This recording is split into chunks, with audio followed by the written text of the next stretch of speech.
राम जय जय राम, श्री राम जय जय राम। कथा कहूँ तुलसी कृत जथामति अनुसार, आसन लीजय प्रेम सियावहु पवन कुमार। सियावर रामचंद्र की जय। नीलाम्बुज श्यामल कोमलांगम, सीता समारोपित वामभागम। पाणौ महासायक चारु चापम, नमामि रामम रघुवंशनाथम। ओम श्री सीतारामचंद्राभ्याम नमः, उमा महेश्वराभ्यां नमः। ओम श्री एकादशमुखी दक्षेश्वरधाम दरगाह श्रीहंते नमः। श्री सद्गुरु चरण कमलेभ्यो नमः। श्री राम जय जय राम। रामचरितमानस में सत्संग के क्रम में रामचरितमानस का प्रसंग चल रहा है, जिसमें शंकर जी और पार्वती और सती जी जो है भ्रमण पे निकले हैं, और उन्होंने शंकर जी ने राम जी का दर्शन किया, और राम जी सीताहरण के बाद जो है वन में उनको पूज रहे हैं, और उनको देख करके जब जय सच्चिदानंद जग पावन करके प्रणाम करते हैं, तब सती के मन में संदेह उत्पन्न हो जाता है। हाँ, तो जब संदेह हो गया तो भगवान कहते हैं ठीक है, तुमको संदेह है तो जाके तुम परीक्षा ले सकते हो, हाँ, लेकिन विवेक से परीक्षा लेना। तो सती जी पुण्य पुण्य हृदय विचार, करी धरी सीता कर रूप। आगे हुई चली पंथ तेहि, जिहि आवत नर भूप। तो सती जी ने क्या किया, तो विवेक का प्रयोग नहीं किया, अविवेक का प्रयोग किया। हाँ, तो और उन्होंने फिर सीता का रूप धर के परीक्षा लेने पहुंच गए। हाँ, तो कई बार होता क्या है, सती जी में विचार तो है किंतु विवेक नहीं है। कई बार विवेकहीन विचार ही हमारे पतन का कारण बन जाता है। सती माता ने विवेक से विचार नहीं किया, परिणाम स्वरूप उन्होंने सीता जी का रूप धारण कर लिया और राम जी के आगे आगे चलने लगी। सती जी ने सीता जी का रूप तो बना लिया, किंतु सीता जी का स्वभाव नहीं बना पाई। सीता जी कभी भी भगवान राम के आगे नहीं चली। तो आज जब सती जी ने सीता जी का वेश बनाया, तो ये भगवान राम के आगे आगे चलने लगी। लक्ष्मण जी की दृष्टि पड़ी। लक्ष्मण दीख उमाकृत भेषा, चकित भय भ्रम हृदय विशेखा। तो लक्ष्मण जी को सती जी, लक्ष्मण जी को तो सती जी और न तो सती जी के रूप में दिखी और सीता जी के रूप में दिखी, बल्कि लक्ष्मण जी को तो सती जी उमा अर्थात पार्वती के रूप में दिखाई पड़ी। लक्ष्मण जी समझ गए कि इन्होंने हमारी माँ सीता का कपट वेश बनाया है, इसलिए इन्हें पार्वती के रूप में दूसरा जन्म लेना पड़ेगा, जिनका स्मरण करने मात्र से अज्ञान मिट जाता है। ऐसे सर्वज्ञ प्रभु श्री राम ने जब सती जी को सीता जी के रूप में देखा, तो भगवान समझ गए कि सती जी उनकी परीक्षा लेने के लिए आई हैं, और भगवान ने विचार किया कि जब माता जी परीक्षा लेने के लिए ही आई हैं, तो मैं भी विद्यार्थी बनकर परीक्षा दे ही देता हूँ। भगवान श्री राम दोनों हाथ जोड़ लिए और बोले, जोरी पानी प्रभु कीन है प्रणामो, अपिता समेत लीन है निज नामो। कहो बहोरी कहाँ वृक्ष केतु, विपिन अकेली फिरहु के ही हेतु। तो भगवान श्री राम दोनों हाथ जोड़कर कहते हैं कि मैं दशरथ पुत्र राम आपको प्रणाम करता हूँ। जरा या तो बताइए भगवान भोलेनाथ कहाँ हैं, अकेले अकेले इस जंगल में क्यों घूम रही हैं। तो मानो श्री राम जी संकेत करते हैं कि माता जी, आपने इस संशय के वन में विश्वास स्वरूप शिव का शीशाद छोड़ दिया, अब आपका कल्याण होने वाला नहीं है। अगर हमारे जीवन में विश्वास दृढ़ है तो संशय हमारा कुछ नहीं कर सकता, किंतु यदि हमने विश्वास स्वरूप शिव को छोड़ दिया तो हमें संशय के वन में भटकना ही पड़ेगा। तो संशय आत्मा विनश्यति, जो संशय करता है उसका फिर विनाश ही होता है। सती माता सोच रही हैं, मैं शंकर कर कहा न माना, निज अज्ञान राम पर आना। मैं शंकर कर कहा न माना, निज अज्ञान राम पर आना। तो मैंने भोले बाबा का कहा नहीं माना, मैंने अपने अज्ञान को राम जी के ऊपर आरोपित कर दिया। अब भला मैं शिव जी को क्या उत्तर दूंगी।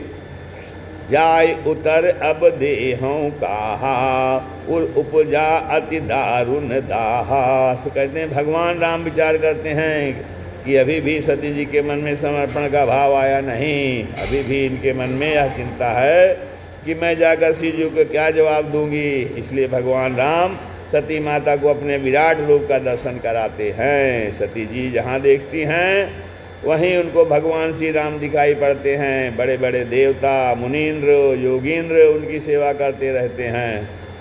जहाँ चित्त वहीं तहाँ प्रभु आसीना, से वहीं सिद्ध मुनि से प्रवीणा।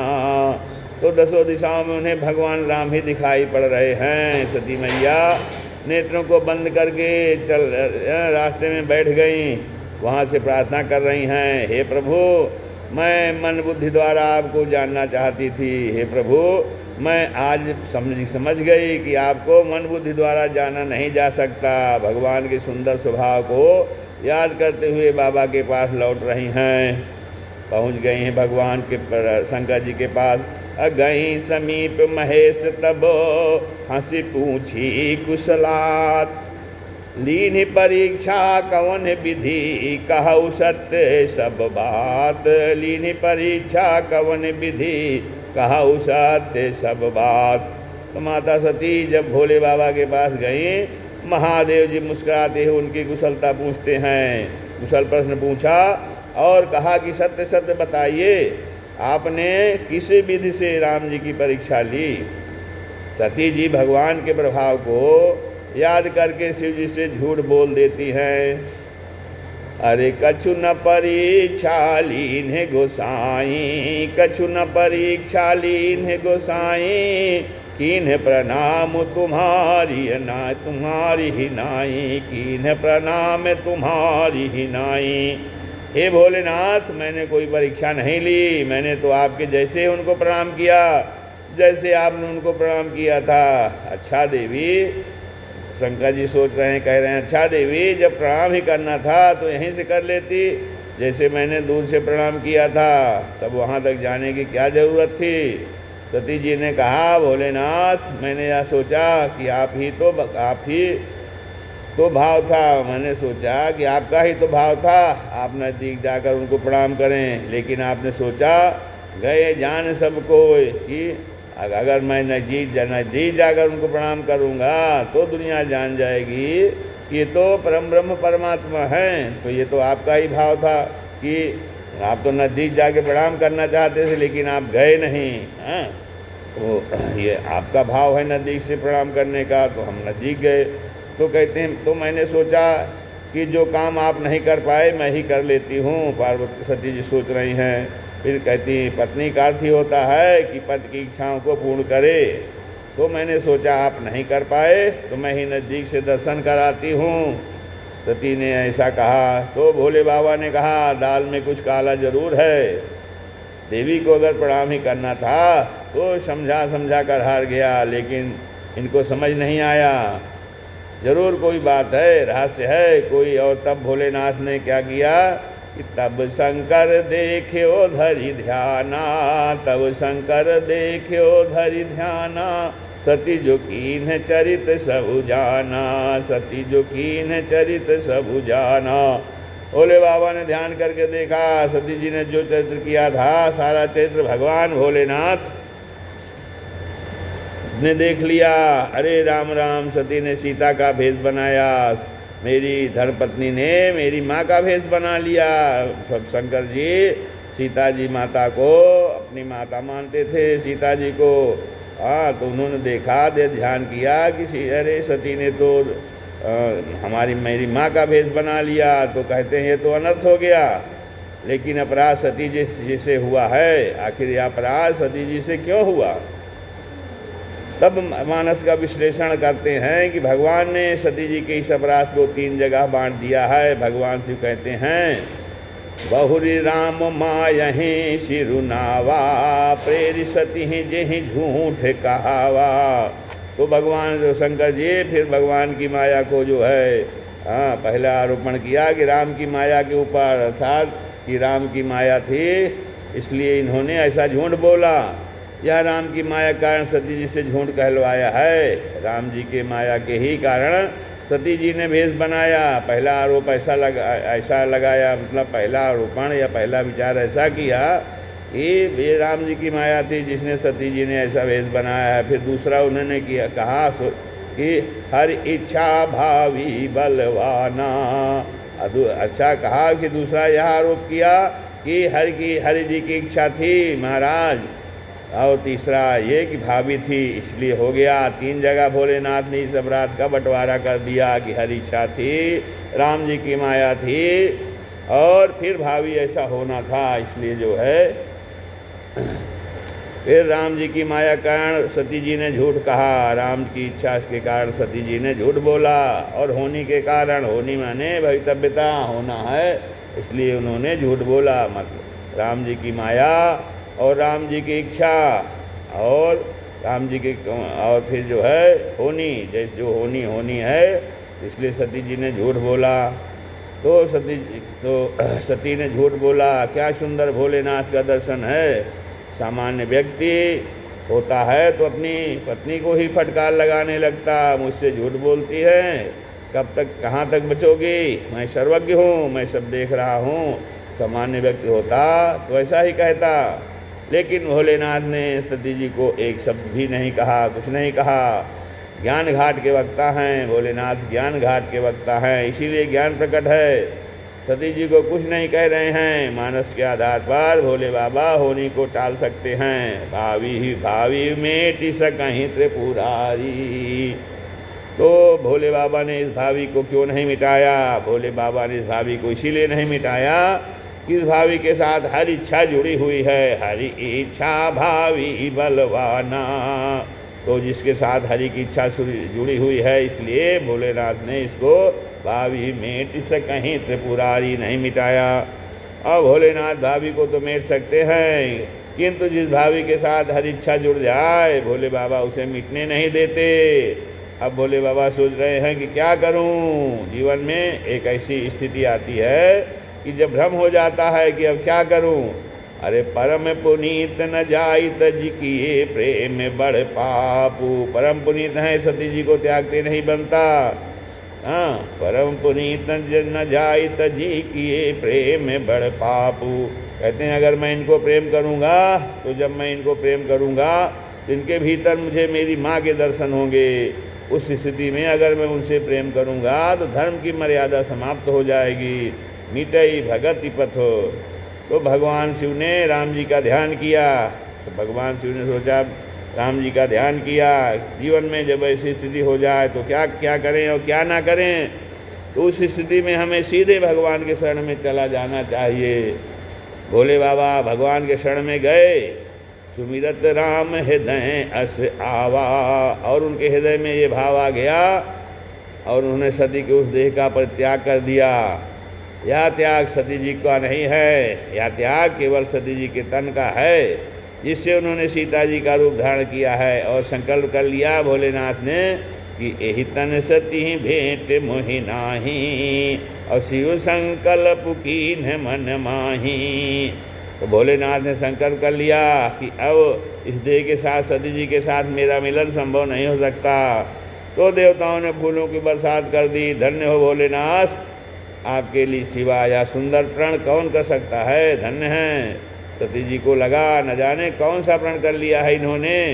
सती जी भोलेनाथ के पास आई और बोली, भोलेनाथ आपने कौन सा प्रण किया है? एक संदेह तो हो ही गया है, कहीं इन्होंने मेरा परित्याग तो नहीं कर दिया, इसलिए कह रही हैं। अरे कीन्ह कवन पन कहु कृपाला। सत्य धाम प्रभु दीन दयाला। यद्यपि सती पूछा बहु भांति। तदपि न कहे त्रिपुर आराती। तो कहा, बार बार सती जी पूछ रही हैं कि महाराज, भोलेनाथ जी से बार बार सती पूछ रही हैं कि आप सत्य के धाम हैं, आप सत्य के धाम हो। जब भोलेनाथ कह रहे थे सही सही बताना, कैसे परीक्षा ली है? लीनी परीक्षा कवन विधि कहु सत्य सब बात। तो जब भोलेनाथ ने कहा था तब तो सती जी ने झूठ बोल दिया। और सती जी ने भोले बाबा से कहा आप सत्य के धाम हैं, मैं झूठ बोलूं तो बोलूं, पर आप झूठ नहीं बोलिएगा। यही हमारा स्वभाव है, हम भले ही झूठ बोलें पर सामने वाले से यही उम्मीद करते हैं कि वो जब बोले तो सही ही बोलें।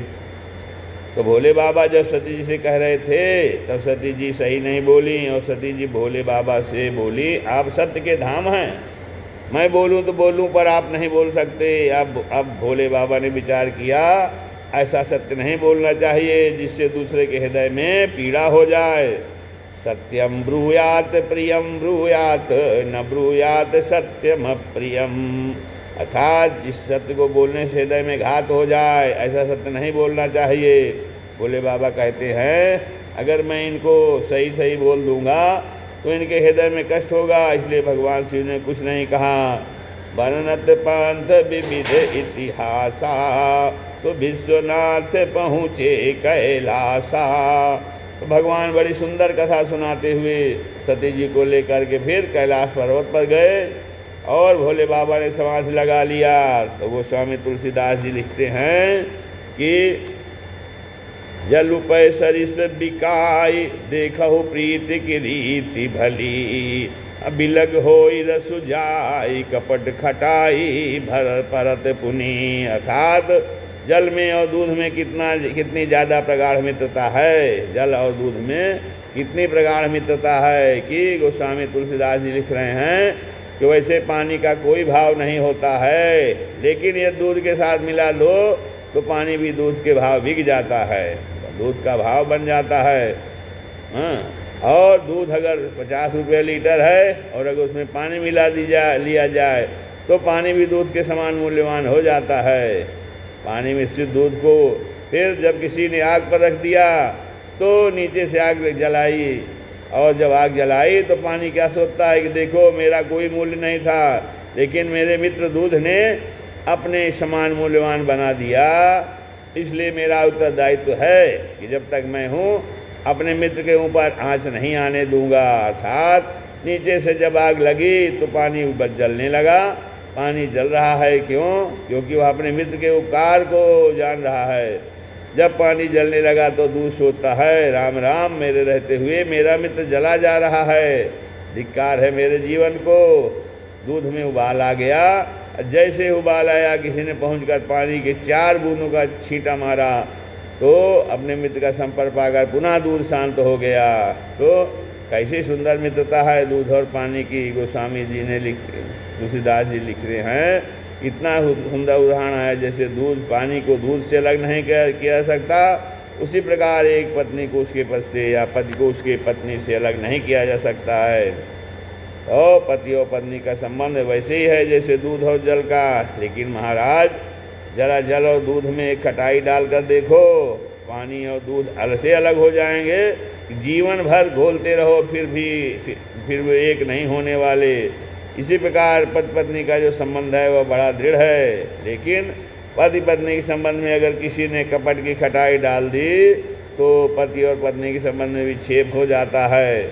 इसलिए गोस्वामी तुलसीदास जी कहते हैं कि पति पत्नी को आपस में कपट व्यवहार नहीं करना चाहिए, जो हो सत्य बोला जाए। भोलेनाथ ने सोचा बैठा रहूँगा तो इन्हें कष्ट होगा, इसलिए समाज लगा कर बैठ गए। 87,000 वर्ष बीत गए समाज लगाए हुए।